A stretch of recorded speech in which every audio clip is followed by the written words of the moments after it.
À Landerneau, les petites danseuses se dirigent vers la scène du festival Cornaloir, clair de lune en breton. Cette année, la jeunesse est mise à l'honneur. Les élèves de l'Escalane et l'Orne enchaînent les valses écossaises, la danse kef ou encore la gavotte du baléon à la mode de Ploirzel. Chloé et Lénaïg font partie des plus jeunes danseuses. J'ai bien aimé les danses au début et après il y a les musiques qui ont fait que j'ai commencé après la danse. Margot porte un costume d'ouvrière du baléon du début du XXe siècle. La danse pour elle, c'est surtout une histoire de rencontre et de partage. C'est une manière de mieux connaître la culture bretonne, la culture de nos grands-parents, nos arrière-grands-parents.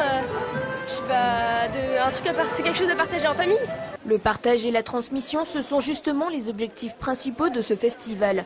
Avec comme devise cette année BO, c'est-à-dire vivant, Cornaloir veut montrer la vitalité de la culture bretonne. Les enfants ont une place importante au festival, puisque pour continuer à faire vivre une culture, il faut la transmettre et ça commence tout petit. Les gens connaissent vraiment ce que c'est la musique bretonne. Il y a eu aussi des éléments booster un peu. Il y a eu Nolwenn Leroy par exemple, le Bagat de Vannes qui gagne un incroyable talent. Ça apporte une visibilité qu'on n'avait pas forcément avant. Et du côté des musiciens, Louise joue de la flûte traversière irlandaise et chante en breton.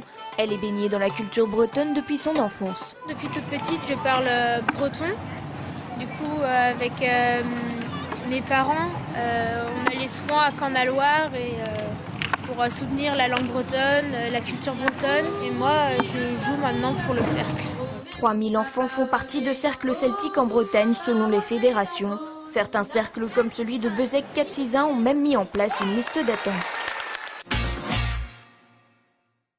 Rendez-vous incontournable de l'été dans le sud Finistère, la fête des brodeuses à Pont-l'Abbé accueille beaucoup de monde sur son site. Pendant 5 jours, musiciens, danseurs et autres gardiens de la culture bretonne font le spectacle. Parmi eux, des bagadous et cercles de danseurs incontournables.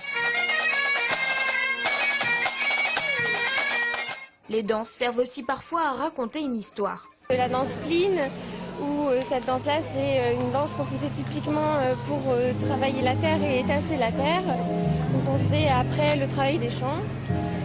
Et puis la dérobée de Guingamp, c'est une danse beaucoup plus enjouée et où là on raconte plus l'école, mais c'est plus la joie. Voilà.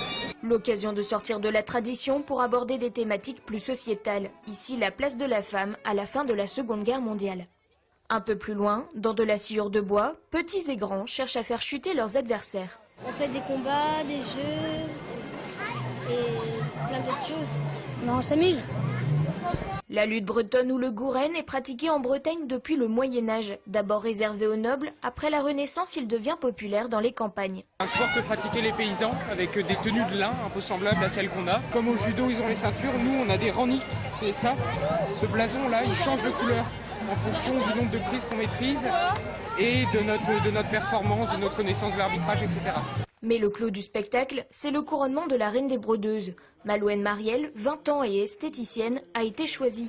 Elle se présentera à l'élection de la reine de Cornouailles. Elle a choisi de défendre la transmission de la culture bigoudaine et cela commence par son costume. Lui, c'est un costume de transmission, c'est le costume de mon arrière-grand-mère paternelle. Et elle l'a porté pour son mariage en 1945, donc voilà, c'était un sujet qui me portait à cœur en fait. Rendez-vous à Quimper dans 15 jours pour savoir si Malouine sera couronnée reine de Cornouailles.